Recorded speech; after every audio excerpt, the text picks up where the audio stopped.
अस्सलाम वालेकुम, मैं रुखसार हसन, मैं मोहम्मद। आप देख रहे हैं GM authentic reaction YouTube channel. हम आपको अपने चैनल पर दिल की अता ग्रहण से वेलकम करते हैं। अगर आप देखना चाहते हैं ऑथेंटिक वीडियो तो हमारे चैनल को जरूर सब्सक्राइब कीजिएगा। उम्मीद करते हैं आप खैरियत से होंगे, यूँ हंसते और मुस्कुराते हैं। चलते हैं आज की वीडियो की। आज की वीडियो का टाइटल है पाकिस्तान शॉक्ड, हम जाल कौम हैं, हिंदुस्तान वाले हंस रहे हैं हम पर। तो इंटरेस्टिंग होने वाली है भाई वीडियो, पहले देख लेते हैं वीडियो में क्या, फिर देते हैं ऑथेंटिक रिएक्शन। तो हम पाकिस्तानी खास तौर पर उनके बारे में जानना चाह रहे हैं। मेरे व्यूअर भी पाकिस्तान के अंदर के कितने तगड़े उम्मीदवार हैं वो इस वक्त। हिंदुस्तान वाले हंस रहे हैं, मुस्कुरा रहे हैं हिंदुस्तान वाले कि ये कैसी जाहिल कौम है।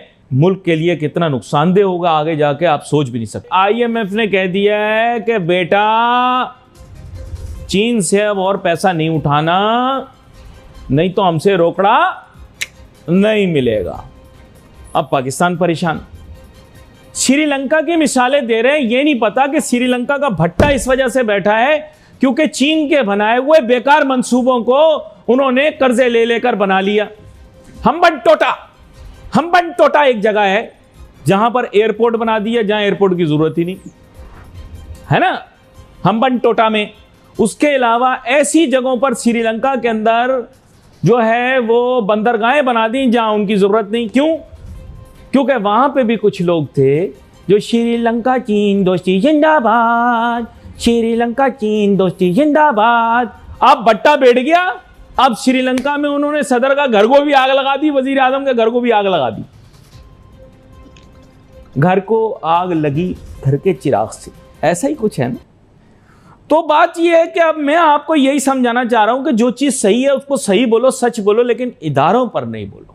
वो मोदी के भक्त है ना, वो कहते हैं कि अगर किसी ने मोदी के खिलाफ भी बात कर दी तो उसने रियासत हिंदुस्तान के खिलाफ बात कर दी। हमारे मुल्क के अंदर हम इदारों पर तनकीद कर रहे हैं और हम इस चीज को महसूस नहीं कर रहे। अपनी आंखें खोलो। आपको बताएं कि गुज़श्ता कई महीने से बोरिस जॉनसन स्कैंडल्स की जद में रहे, लेकिन हर बार बच निकलने में कामयाब हो जाया करते थे। लेकिन इस बार जिनसी बदसलूकी करने वाले रुकन को हुकूमती ओहदा देना उन्हें खासा महंगा पड़ा है। वजीर आजम की मुआफी भी काम नहीं आई और 2 दिन के अंदर सारा सियासी मंजरनामा तब्दील होकर रह गया। बरतानिया में क्या सियासी हलचल है, वजारत उज़्मा के नाम के लिए कौन कौन से लोग जो हैं वो सामने आ चुके हैं, इस पर हमारे पास एक रिपोर्ट है। रिपोर्ट देखिए, फिर बरतानिया में जो सिचुएशन है इस वक्त उस पर फैसल राशिद साहब से हम बात करेंगे। बरतानिया में नए वज़ीर आज़म के ओहदे पर बराजमान होने के लिए कई नाम सामने आ रहे हैं। इनमें साबिक वज़ीर सेहत पाकिस्तानी नजात बरतानवी साजिद जावेद भी शामिल हैं। दूसरे उम्मीदवार साबिक वज़ीर खाना रशीद सुनक हैं। बोरिस जॉनसन की पार्टी रुकन क्रिस के जिनसी बदसलूकी के बारे में जानते हुए भी उनको हुकूमती ओहदा देने के स्कैंडल की तफसीलात सामने आने के बाद साजिद हसन और रशीद सुनक पहले वज़रा थे जिन्होंने इस्तीफे दिए। अगले 24 घंटों के दौरान 44 वज़रा और मुआवनीन ने भी एहतजाजी इस्तीफे दे दिए हैं, जिसके बाद सियासी सूरत-ए-हाल ही बदल गई है। सवेला ब्रेवरमैन ने भी अवामी सतह पर ऐलान किया है कि वो बरतानिया की कंजर्वेटिव पार्टी की कायद बनने की कोशिश करेंगी। बोरिस जॉनसन अब मुस्ताफी होने वाले बरतानवी साबका वज़ीर आज़मों की लंबी फहरिस्त में शामिल हो गए हैं। 21वीं सदी के दौरान बरतानवी हुकूमत के तमाम वज़ीर आज़म अपना दौर मुकम्मल होने से पहले मुस्ताफी हुए थे। बोरिस जॉनसन की हुकूमत पिछले कुछ महीनों से स्कैंडल्स की जद में थी। वज़ीर आज़म को कोरोना वायरस की वबा के पेश नजर नाफिज किए गए लॉकडाउन कवानीन को तोड़ने पर जुर्माना किया गया था। इनके डाउनिंग स्ट्रीट ऑफिस के ओहदेदारों के रवैये के खिलाफ एक काबिल मुजम्मत रिपोर्ट भी शाया हुई थी। वज़ीर आज़म बोरिस जॉनसन की पॉलिसी में यू टर्न भी देखे गए। बोरिस जॉनसन पर ये तनकीद भी की गई कि उन्होंने ईंधन और अजनास की बढ़ती कीमतों का सामना करने वाले बरतानवी अवाम के लिए कोई खातिर खा इक़दाम नहीं किए। ताज़ा तरीन स्कैंडल सामने आने के बाद बोरिस जॉनसन ने माफी मांगी, लेकिन इस बार उनकी मुआफी काम न आई। बरतानवी वज़ीर आज़म ने गुज़िश्ता माह पार्टी गेट स्कैंडल में अदम इत्मीनान के वोट का सामना भी किया था, जिसमें वो मामूली बढ़तरी से जीते थे। सिचुएशन क्या रही है और इस वक्त सिचुएशन क्या है, रिपोर्ट में तो आपने जाना, लेकिन मजीद डिटेल में बात कर लेते हैं फैसल राशिद साहब से, जो कि लंदन से मुझे ज्वाइन कर रहे हैं। साबिक मेयर रहे हैं और साबिक मेंबर पार्लियामेंट हैं लेबर पार्टी से। उनसे बात करते हैं। अस्सलाम वालेकुम फैसल साहब। अच्छा फैसल साहब, जरा ये फरमा दीजिएगा कि अभी बोरिस ये कह रहे हैं कि मैं मुस्तफ़ी हो रहा हूँ, लेकिन जब तक नए वज़ीर आज़म मुंतखब नहीं हो जाते हैं तब तक मैं अपनी जिम्मेदारियां निभाता रहूंगा। लेकिन अब हम ये देख रहे हैं कि उनकी अपनी पार्टी के अरकान ये कह रहे हैं कि नहीं जी, आपको अगले पीएम के इंतखाब का इंतजार करने की जरूरत नहीं है, आप फौरन से ये नशस्त जो है ये छोड़ दें। थोड़ा सा हमें बताइएगा, आपका तो बड़ा पॉलिटिकल बैकग्राउंड है, क्या है बरतानिया के कवानीन के अंदर, अगर फौरी तौर पर बोरिस अभी अपने ओहदे से उतर जाते हैं क्या सिचुएशन होगी? अगर वो नहीं उतरते हैं, अपनी पार्टी के लोगों के कहने के बावजूद वो ये कहते हैं कि नए वजीर आजम के आने तक मैं रहूंगा, फिर क्या सिचुएशन हो सकती है? दबाव बढ़ सकता है उनके ऊपर? देखिए, वो सबसे पहले तो ये है कि ऑफ कोर्स के उनको कहा गया है कि बिल्कुल अपना इस्तीफा दें, और इस वक्त सबसे ज्यादा प्रेशर उनको अपनी पार्टी से भी है। लेकिन सिर्फ अगर वो अपनी पार्टी को किसी तरीके से मनाने में कामयाब हो जाते हैं तो तब ये लिंगर ऑन कर सकते हैं अक्टूबर तक, जब इनकी कंजर्वेटिव पार्टी की पार्टी कॉन्फ्रेंसेस होती हैं। तो इसके अलावा ये है कि अगर तो वो अपनी पार्टी के लोगों को, मेंबर्स को नहीं मना सकते तो फिर इनका कोई चांस नहीं है, क्योंकि हमने, लेबर पार्टी ने भी कह दिया है कि हम वोट ऑफ कॉन्फिडेंस जो है वो हम पार्लियामेंट में ले आएंगे अगर तो ये मुस्तफी नहीं होते। देखिए, किसी भी पॉलिटिशियन की जब इतनी ज्यादा क्रेडिबिलिटी खत्म हो जाती है तो उसको ग्रेसफुली जो है ना खुद ही उस चीज को छोड़ के साइड पे हो जाना चाहिए। तो अभी ये जो चिपके हुए हैं एक किस्म के, और इतना ज्यादा इन्होंने जो पार्टी गेट और इतने ज्यादा स्कैंडल्स हैं, अब हर चीज की एक हद होती है ना, तो अभी वो पार्टी के अपने मेंबर्स भी ने भी यही सोचा कि भी it's end now, so there has to be a limit for everything. लेकिन बोरिस तो ये बहाना बनाते हुए में दिखाई दे रहे हैं ना फैसल साहब, उनका कहना यह है कि जी देखें, यूक्रेन के अंदर जंग चल रही है, रशिया के साथ हमारे मामलात अभी ठीक नहीं है, बहुत सारी चीजें मुझे करना है, तो अगर ऐसे में मैं इक़्तिदार से अलग हो जाता हूं तो ये बरतानिया के लिए सही नहीं होगा। ये जवाब सही है वो जो पेश कर रहे हैं? अगर वो जाते हैं फौरी तौर पर नए वजीर आजम, चूंकि अभी तो टाइम लगेगा उनको इलेक्ट होने में, तो फिर सिचुएशन खराब हो सकती है यूक्रेन रशिया मामले को लेकर? देखिए, यूक्रेन और रशिया की जो इस वक्त पॉलिसी चल रही है वो हमारी एक अपने मुल्क की फॉरेन पॉलिसी चल रही है, उससे तो कोई भी इधर उधर नहीं हो सकता। उसके अलावा अगर केयर टेकर गवर्नमेंट भी आती है और केयर टेकर फॉरेन मिनिस्टर आता है, they will take forward exactly the same policy. तो उसमें कोई किसी किस्म की कोई चीज, ये इसने कोई आके कोई सिर्फ आपके पास तो नहीं लगे हुए इसमें क्या ठीक कर देना इस वक्त। अभी तक जो हो रहा है वो आपकी एक पॉलिसी चल रही है, उसी को ही कंटिन्यू किया जाता है। तो मेरा नहीं ख्याल कि ये जो एक जवाज, जो एक बहाना एक किस्म का जो बना रहे हैं, उसमें किसी किस्म की भी कोई वेट है, बिल्कुल कोई वेट नहीं है, और I don't think so that will work for him. ठीक है, तो अभी व्हाट नेक्स्ट होने क्या जा रहा है बरतानिया के अंदर?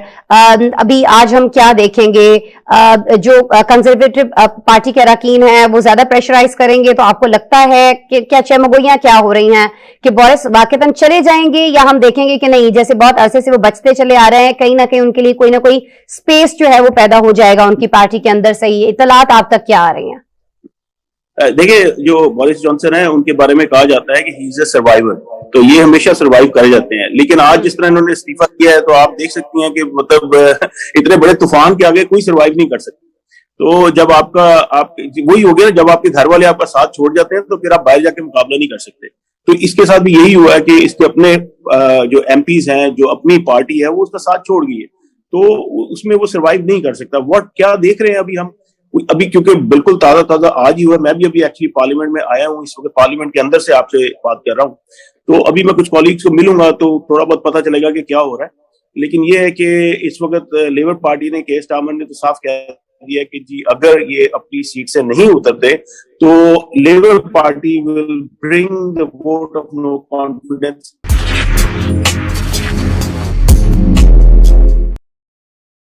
तो जी वीडियो ही ख़त्म। सबसे पहले तो मैं पाक चाइना ताल्लुकात पर बात करना चाहूँगा, जिसकी तरफ वीडियो का आगाज़ जिस मौजूद से हुआ था। तो भाई देखिए, मैं तो क्लियर कहूँगा भाई यकूब कि जो चाइना है वो हमें बर्बाद कर देगा, ये देख लेना, ये हकीकत बात है जो भाई ने कहा था।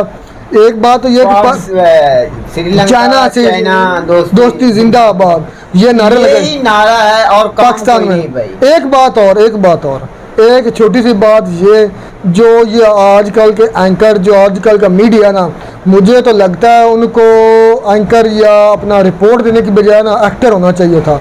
वो पता नहीं कौन सा वो था रिपोर्टर, वो तो रिपोर्ट देने के बजाय एक्टिंग ज़्यादा कर रहा था। मेरे ख्याल में से या तो डांसर होना चाहिए था या किसी फिल्म में कोई एक्टर होना चाहिए था। वो तो गलती से नहीं गलती से आ गया टेलीविजन पर। उसको तो फिल्म इंडस्ट्री में होना चाहिए था या ड्रामा इंडस्ट्री में। कितने खूबसूरत हैं वो जो एंकर था ना, जो श्रीलंका और चाइना की बात कर रहा था सर, वो उसके अल्फाज उन्होंने कैसे वो साथ साथ डांस भी कर रहा था। मेरी तो सुनो, हमारी दोस्ती रहनी चाहिए, क्या है मुल्क तबाह हो जाए। और भाई वो उनके अल्फाज देखो, उसको डांस करना पड़ेगा ऐसे अल्फाज पर। ऐसे अल्फाज पर डांस तो बनता ही है भाई, डांस बनता है। रिपोर्टर का ये काम है, डांस करते हैं रिपोर्टर। मेरी तो सुनो, आप रिपोर्ट करते हैं, आप रिएक्शन, आपको डांस करने आए हैं इधर। भाई उसके अल्फाज नहीं बोलते, अल्फाज जैसे भी दोस्ती रहे चाहे मुल्क तबाह हो। यार ये अच्छो नहीं, ये बिल्कुल जो कहते ना ये बाजारी लोगों की हरकतें होती हैं, जो इस तरह के एंकर बिठा दिए लोगों ने।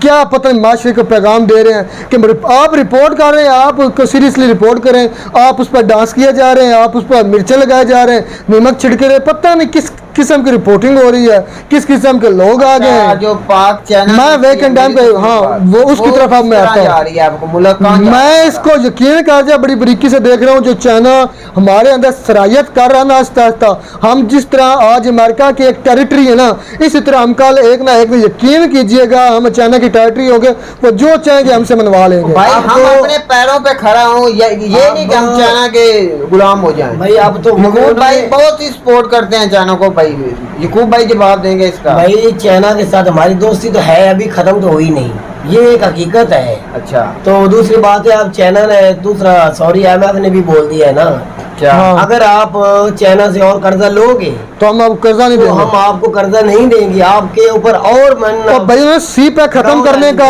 भी शर्त रखी है कि आप सी पैक खत्म करें तब हम आपको कर्जा देंगे। IMF ने बोला है। हाँ जी यकूब भाई, तो फिर बहुत सख्त शर्त मेरी तो हाँ सुनो जी, बात है, आप किधर IMF सोए हुए की हैं? और एक शरायत आपको बताता हूँ। वो अच्छा। कह रहे हैं अपने दिफा का जो बजट है वो भी कम करो। हाँ ये तो मैंने सुना ये है। बहुत ही बड़ी खतरे की बात है भाई। ये तो मैंने सुना है। कल को यही बातें चाइना करेगा, हकीकत बात है। चाइना ये तो सिर्फ बातें कर रहे हैं ना, ये अभी पैसा नहीं दे डिले कर रहे हैं। चाइना तो कहेगा आप हमारे इतने मकरूज है, या तो हमें पैसा वापस करें या हमें अपने मुल्क। अभी वो जब इनके जो हमला हुआ था ना, वो जो वैन पर हमला हुआ जिसमें कराची के अंदर जिसमें टीचर, तो उस वक्त उन्होंने कहा था कि आपसे अगर नई सिक्योरिटी आपके मुल्क की संभाल जाती तो हम अपनी फौज भेजते हैं, हम आपके मुल्क की सिक्योरिटी संभालते हैं। जहाँ अब हमारा प्रोजेक्ट होगा ना, उन्होंने चाइना वालों ने शर्त रखी है कि जहाँ हमारा प्रोजेक्ट चल रहा होगा हम वहाँ की सिक्योरिटी अपने मुल्क की देंगे, अपनी फौज लाएंगे।